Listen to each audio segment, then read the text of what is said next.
Permohonan baik pulih cerun jalan rosak akibat banjir diluluskan. KPDN tempatkan pegawai di sempadan serta-merta.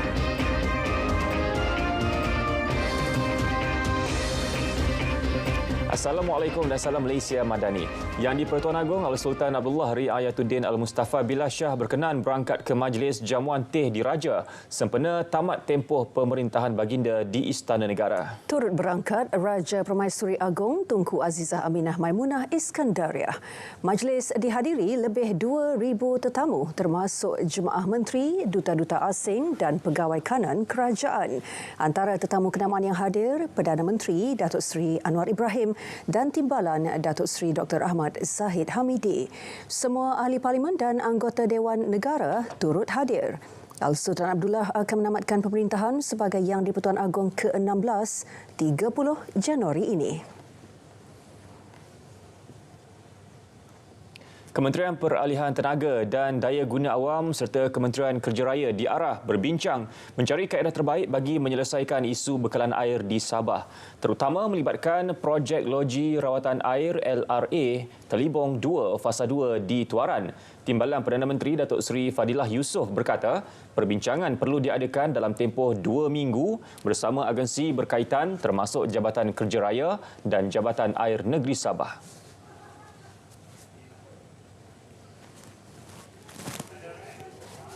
Duduk berbincang bagaimana kita cari penyelesaian untuk kita selesaikan terutamanya aliran aliran pipe air. Jadi disebabkan projek ini akan memerlukan peruntukan tambahan dan daripada 2 minggu itu nanti bila ada penyelesaiannya dengan siap dengan anggaran kos dan sebagainya untuk kita angkat balik kepada kerajaan persekutuan sebab projek ini adalah melalui pinjaman. Jadi kita kena berbincang bagaimana kita nak mencari dana tambahan.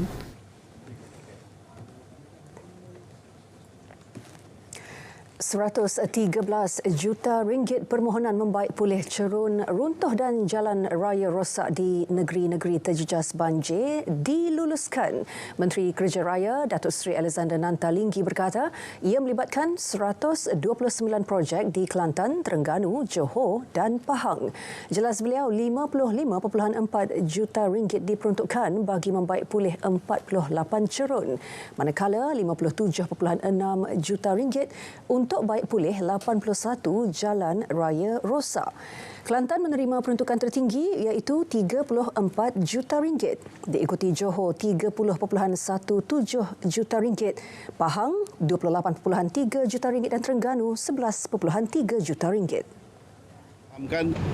Monsun ini akan berlalu tak sampailah bulan Mac. Sebab itu kita lebih suka sampai tiba masanya tak lagi ada hujan ataupun hujan dah tak turun lagi, kurang. Masa itulah kita buat kerja supaya kita pastikan kerja-kerja itu cukup sempurna dan terbaik. Beliau ditemui pemberita selepas lawatan kerja di cerun runtuh FT003 Jalan Johor Bahru Endau, Kota Tinggi Johor.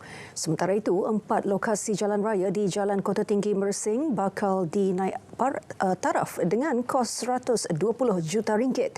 Manakala naik aras jalan Kota Tinggi Mersing dan penggantian jambatan Sungai Semaluh di Kluang akan dimasukkan dalam permohonan Rancangan Malaysia ke-12. Penyesaran semula subsidi yang dilaksana secara berfasa tahun ini akan disertai dengan penambahbaikan pemberian bantuan sosial kepada rakyat. Menteri Perdagangan Dalam Negeri dan Kos Sara Hidup, Datuk Armizan Muhammad Ali berkata, perbincangan diadakan dengan beberapa kementerian untuk memperkemas pemberian termasuk sumbangan tunai rahmah STR.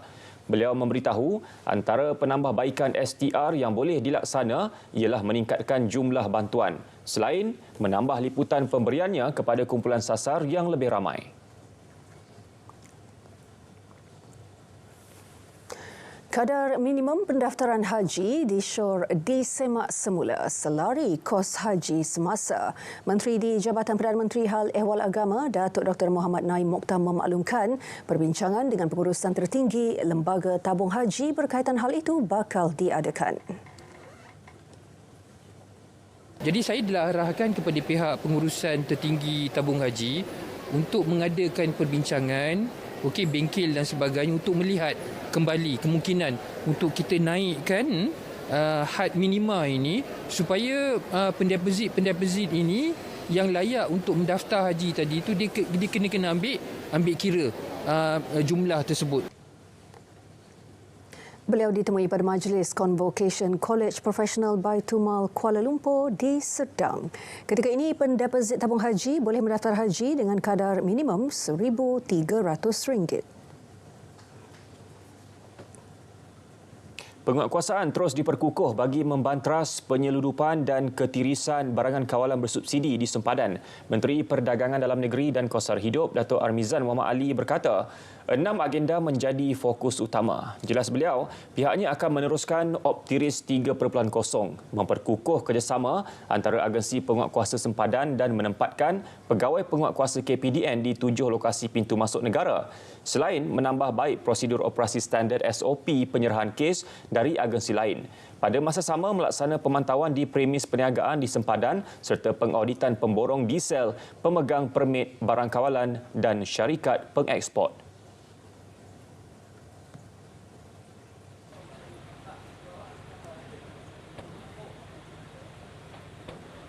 Jadi ini 6 langkah immediately yang akan dilaksanakan oleh KPDN serta merta, selain daripada kita tengah mengumpulkan maklumat, operasi sedia ada untuk kita menambah baik dan memukakan cadangan kepada KDN khususnya bagi pelaksanaan single border agency kelak, dan begitu juga persiapan kita untuk menghadapi pelaksanaan penyesaran semula subsidi yang akan diumumkan oleh agensi pusat. Beliau berkata demikian selepas membuat lawatan kerja di Kompleks Immigration, Kastam, Kuarantin dan Keselamatan ICQS Padang Besar, Perlis. Berhubung penempatan pegawainya di 7 lokasi pintu masuk negara di Perlis, Kedah, Perak dan Kelantan, Dato' Amrizan memberitahu ia akan dilaksana secara serta-merta secara berkala. Dengan KDN termasuk Jabatan Immigration sebab Immigration is the leading agency, so kita nak masuk kena ketuk pintu dulu, tanya dari segi penempatan di mana pegawai kita akan bertugas, dan yang keduanya kita akan melihatnya sebab KPDN ini kita tanggungjawab cukup besar, tapi kita masih menghadapi sebenarnya kekangan dari sumber tenaga kerja kita. Penguatkuasa kita hanya ada berjumlah 2,200 orang sahaja untuk tugas yang cukup besar. Kes kartel perolehan babitkan kerja pembinaan di sebuah kem TLDM di Johor bernilai lebih RM9 juta. Kementerian Pertahanan sedia beri kerjasama penuh kepada SPRM sehingga siasatan kes itu selesai. Kita harap supaya tindakan-tindakan yang sewajarnya dapat diambil. Sebagai menteri, saya amat mengalu-alukan dan akan memberi kerjasama pada pihak SPRM. Dan saya harap supaya ini menjadi pengajaran supaya projek-projek kerajaan yang telah diluluskan benar-benar sampai ke sasarannya. Beliau berkata demikian kepada pemberita selepas merasmikan Karnival Komuniti Madani Sedili Kota Tinggi di Kota Tinggi Johor. Sebelum ini, TLDM mengesahkan 3 anggotanya yang berusia 28 hingga 47 tahun ditahan SPRM. Mereka dipercayai membuat tuntutan palsu dan menjadi dalang kartel terbabit. Ia melibatkan 13 syarikat pembekal yang menguruskan kerja-kerja pembinaan di kem berkenaan. Kementerian Perpaduan Negara mencadangkan sambutan Hari Kaligrafi Perpaduan Nasional diadakan setiap 14 Ogos bersempena Hari Kaligrafi Sedunia.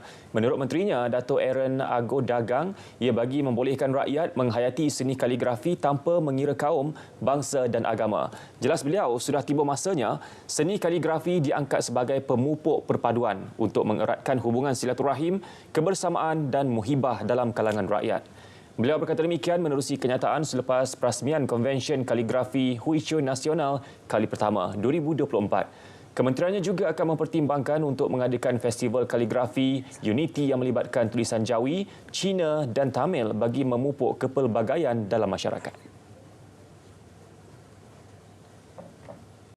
Hai. Untuk maklum balas, klik pada butang maklum balas. Hanya dengan 2 langkah mudah untuk membuat aduan atau maklum balas iaitu langkah 1, jenis aduan. Masukkan jenis, tajuk butiran, kategori dan lampiran sekiranya ada. Kemudian, masukkan maklumat peribadi anda seperti nama, nombor kad pengenalan, nombor telefon dan email.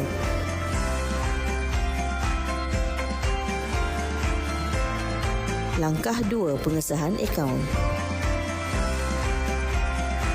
Anda perlu mengisi OTP yang diterima melalui email dalam tempoh 3 minit.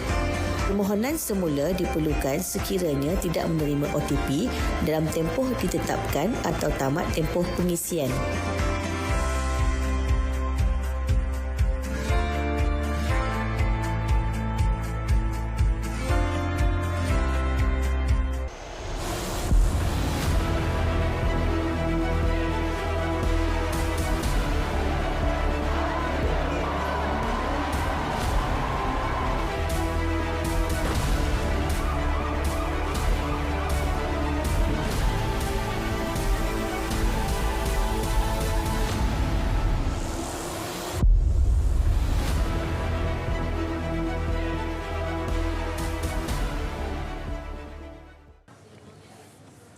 Projek pembinaan paip lencongan sementara yang merentasi atas Sungai Perai dan bawah Jambatan Ampang Jajar telah mencapai 50%. Ketua Menteri Pulau Pinang, Chow Kon Yew berkata ia dijangka siap 2 Februari nanti. Pembinaan tersebut termasuk pemasangan paip 600 mm bagi menggantikan bahagian saluran paip bawah air 1,350 meter yang bocor. Tujuan paip ini dipasang adalah sebab kebocoran yang masih berlaku di bahagian yang kita boleh saksikan. Apabila siapnya, air dari loji rawatan Sungai 2 sampai sini akan dilencongkan kepada paip yang baharu ini, manakala paip yang sedia ada tidak akan digunakan lagi. Beliau berkata demikian kepada pemberita selepas mengadakan lawatan di Sungai Perai. Tekun Nasional menyasarkan 84.5 juta ringgit pembiayaan disalur kepada 4,400 usahawan informal dan mikro di Sabah sepanjang tahun ini. Jumlah itu termasuk 2.5 juta ringgit yang disasarkan kepada 500 usahawan di Pasar Tamo.